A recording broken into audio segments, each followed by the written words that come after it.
आज ठीक 6 महीने लोकसभा चुनाव के बाद फिर एक बार भारत का, महाराष्ट्र का भाग्य तय करने का दिन आ गया है। आज सुबह से ही मैं उत्तर मुंबई की 6 सीटों पर किस प्रकार से लोग बाहर उतर रहे हैं, कैसा रिस्पांस है, देख रहा था और मुझे खुशी है कि भारी संख्या में लोग बाहर आए हैं, अपना वोट डालने के लिए उत्सुक हैं, अपना अधिकार, अपनी जिम्मेदारी का पालन कर रहे हैं और मुझे पूरा विश्वास है कि इलेक्शन कमीशन ने जिस प्रकार से इस बार बहुत बढ़िया व्यवस्थाएं की हैं, इतना स्मूथली पूरे प्रदेश में वोटिंग हो रहा है, किसी को परेशानी नहीं, लाइनें लंबी हैं उत्तर मुंबई में खास तौर पे, लेकिन किसी को असुविधा नहीं है। ये देखते हुए मैं उम्मीद करता हूं कि इस बार 60% से अधिक वोटिंग होगी। मेरी अपील है सभी से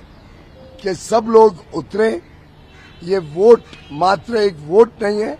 हमारे आगे वाले 5 वर्ष तक महाराष्ट्र और मुंबई का भविष्य आप उसके शिल्पकार बनने वाले हैं। मुंबई को अच्छी सुविधाएं मिले, मुंबई का भविष्य उज्जवल हो, हर मुंबईकर को आगे चलकर एक अच्छा जीवन देने का काम आपका एक वोट कर सकता है। मैं सभी को अपील करता हूं कि आप अवश्य वोट डालने जाएं। शाम को 6 बजे तक वोटिंग चालू रहेगी और जितनी बड़ी संख्या में अपने मत का, अपने अधिकार का पालन करेंगे, मुझे विश्वास है उतना ही अच्छा मुंबई, उतना ही प्रगति महाराष्ट्र की आगे बढ़ेगी, गति मिलेगी और हम विकसित भारत 2047 के लक्ष्य की तरफ महाराष्ट्र का अग्रसर स्थान, नंबर 1 स्टेट जो महाराष्ट्र है, उसको हम आगे भी नंबर 1 बनाए रखेंगे। मैं बधाई दूंगा chief election commissioner Shri Rajiv Kumar ji और उनके सभी सहयोगियों को, इलेक्शन कमिश्नर्स को, महाराष्ट्र मुंबई के सभी पोलिंग अधिकारियों को, भूषण गगरानी जी हो मुंबई के इंचार्ज या हमारे खास तौर पे उत्तर मुंबई के जो पोलिंग अधिकारी हैं, यहाँ भी जो अधिकारियों ने व्यवस्थाएं की हैं दक्षिण मुंबई में, मैं समझता हूँ लोकसभा के समय जो कम वोटिंग हुई उसके जो कारण थे, गर्मी का मौसम था, सोमवार का दिन था, लंबी 3-4 दिन की छुट्टी मिल गई लोगों को, साथ ही साथ समर वेकेशन में कई लोग कोंकण या राजस्थान, गुजरात, उड़ीसा, यूपी गए हुए थे और व्यवस्थाओं में भी उस समय काफी कमियां देखने को मिली थी। जो विश्वास इलेक्शन कमीशन ने हमें दिया था जिस दिन महाराष्ट्र के चुनाव घोषित किए, वो आज वास्तव में धरातल पे देखने को मिल रहा है। बढ़िया व्यवस्थाएं हैं, मौसम बहुत बढ़िया, आप देखिए इस समय कितना अच्छा मौसम है, कोई छुट्टियों का सीजन नहीं है, बुधवार होने के कारण लंबा वीकेंड नहीं है और साथ ही साथ मुंबई में छुट्टी देने के कारण, महाराष्ट्र में छुट्टी होने के कारण मेरा विश्वास है कि इस बार जो सामान्य तौर पर विधानसभा में कम वोटिंग देखी जाती है, इस बार उसका ठीक अलग दिखने को मिलेगा और 60% से अधिक नक्की वोटिंग होगी। उत्तर मुंबई का आज मैं सुबह से जो मॉनिटर कर रहा हूं,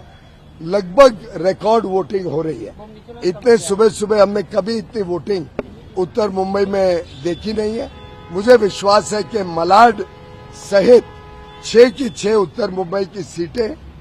भारतीय जनता पार्टी और शिवसेना, हमारी महायुति के 6 कैंडिडेट जीतेंगे और महाराष्ट्र में भी पूरे दम शम से लोग उतर रहे हैं महाराष्ट्र को प्रगति और विकास की ओर तेज गति से लेके जाने। तो आंसर दे देना चाहिए था, कल और आज के बीच में आंसर दे देना चाहिए था। ऐसे भविष्य के लिए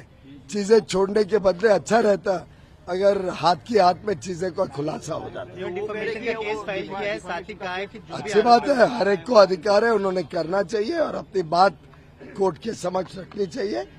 और सभी चीजें सब जनता के सामने है। जनता अपना निर्णय सोच समझ के करेगी। विपक्ष का आरोप है कि कल जिस तरह से विनोद तावड़े पर आरोप लगे थे, उसके बाद काउंटर करने के लिए बीजेपी ने आप सब लोग जानते हैं कि उस क्षेत्र में किस प्रकार के उम्मीदवार हैं, उनका ट्रैक रिकॉर्ड क्या है, उनका बैकग्राउंड क्या है। मुझे लगता है कि मीडिया के सभी बंधु समझदार हैं और उस क्षेत्र में जिस प्रकार के उम्मीदवार, जिस प्रकार की वहां की राजनीति है, ऐसे झूठे आरोप लगाना या ऐसे झूठे हरकतें करना कोई हमें आश्चर्य नहीं होता। विनोद तावड़े जी एक बहुत सीनियर लीडर है। विनोद तावड़े जी को कोई इस प्रकार के झूठे आरोपों से कोई भी भारत की, मुंबई की जनता, महाराष्ट्र की जनता पर गलतफहमी होने का सवाल ही नहीं। इस बार वोट जिहाद या फतों का असर होगा क्योंकि मौलाना सज्जद नुमानी, अजहरी और कई सारे लोगों ने मैं निंदा करता हूं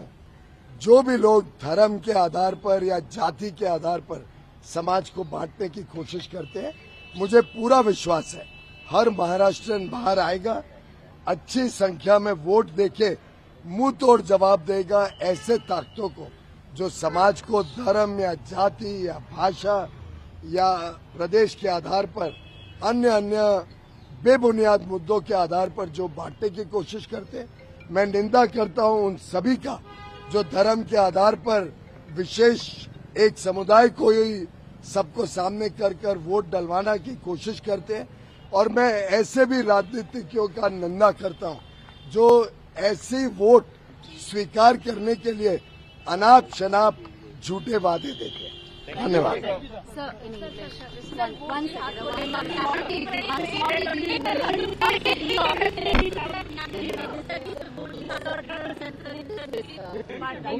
मैं घोर निंदा करता हूं ऐसे सभी ताकतों का